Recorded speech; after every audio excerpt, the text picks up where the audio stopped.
Selamat pagi, Assalamualaikum warahmatullahi wabarakatuh. Berjumpa kembali dengan Budi Rajo di Padepokan Budi Rajo. Semester depan ini kita mulai kuliah offline dan mulai kuliah itu kalau di ITB itu minggu depan ini. Ini hari Minggu, Senin udah mulai perkuliahan. Ini pakai topi ITB. Kita mulai dulu dengan ngopi dulu. Bismillahirrahmanirrahim. Kopi pertama pagi ini. Kedua nanti mungkin mendingan siang atau sore ya.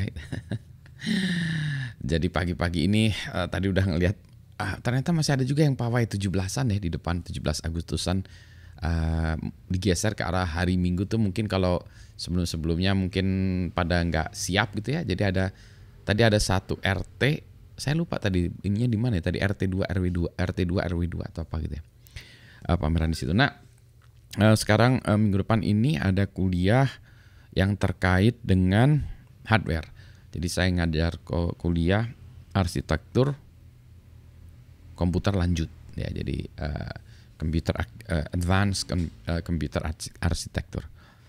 Tapi kayaknya saya akan mundur dulu ke komputer arsitekturnya dulu ya, karena ini masalahnya saya nggak yakin. Ini kuliah S2 ya, para pesertanya itu memiliki background yang cukup untuk itu. Nah, yang sebelum-sebelumnya saya kalau arsitektur ini saya ingin lari agak ke arah high level sedikit ya. Sebenarnya pengen itu high level ya, terus nanti turun sampai ke low level. Nah, kalau level codingan tuh sampai level saya nggak tahu ya, RTL gitu mungkin terlalu berat ya. Saya mungkin simulasi aja ya, simulasi tentang hardware. Nah, karena sudah lama nggak ngoprek Verilog VHDL, mungkin saya lagi mikir-mikir mau terjun sampai ke sana atau pakai simulator yang lebih tinggi lagi. Dulu saya pakai ini pakai SDL dulu ya, bisa lebih tinggi lagi. Cuma toolsnya dulu tuh masih sedikit dan mahal.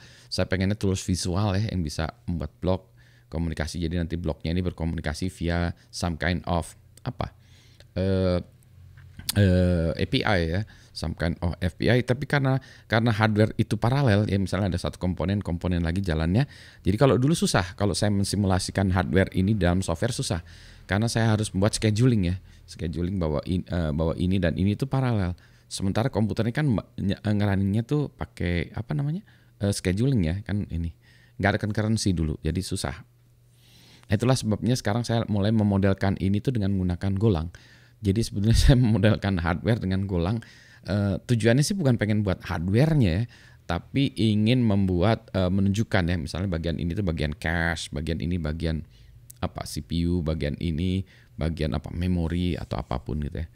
Nah, nanti API-nya itu kabel-kabelnya itu atau konektor-konektornya, pin-pinsnya itu saya anggap sebagai API gitu ya, yang nanti bisa dihubungkan dengan ini some kind of global routing kali ya.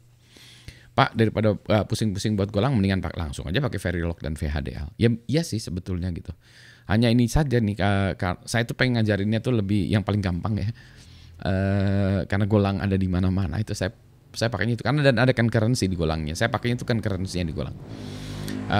Sebenarnya kalau ini mungkin saya waktunya untuk investigasi lagi, siapa tahu ada Verilog dan VHDL sekarang sudah lebih, mungkin Verilog ya yang lebih mudah ya daripada VHDL. VHDL tuh terlalu verbose menurut saya, terlalu cerewet ya sekitar. Itu kayak VHDL tuh kayak Java. Verilog tuh kayak Golang lah gitu. Jebret nggak perlu banyak deklarasi segala macam. Anyway, kita lihat dulu kalau Anda punya saran-saran simulator yang bisa memodelkan arsitektur hardware ya on a higher level. Itu tolong kasih tahu saya. Sementara ini saya minggu-minggu itu. Di sisi lain juga saya harus ngajarin IoT untuk mahasiswa SPM untuk melihat opportunities-nya di luar sana. Nah, mungkin saya mendesain 4 kali pertemuan gitu ya. Jadi mulai dari introduction sampai kepada hardware codingannya gitu ya. Kita lihat lah ya sampai sejauh mana bisa mengajari mahasiswa bisnis untuk coding IoT, dan menurut saya itu nggak masalah, ada Arduino dan seterusnya gitu ya. Meskipun saya mau pakai ESP8266 karena ya paling gampang ya, karena udah built-in Wi-Fi segala macam. Nanti saya ajarin sampai MQTT kali ya, supaya kelihatan ada potensi bisnisnya. Ini apa nih, kayaknya ada semut atau apa tadi habis keluar, atau laba-laba atau apa ya. Baik, kita sudahi dulu ya, biar saya belajar dulu menyiapkan materinya untuk minggu ini. Kalau materi introduction-nya udah ada, tapi materi detailnya gitu ya. Jadi ini yang saya pikirkan tuh mungkin pertemuan ketiga keempatnya, yang mau saya ubah dari materi sebelumnya. Gitu, selamat pagi semuanya. Assalamualaikum warahmatullahi wabarakatuh.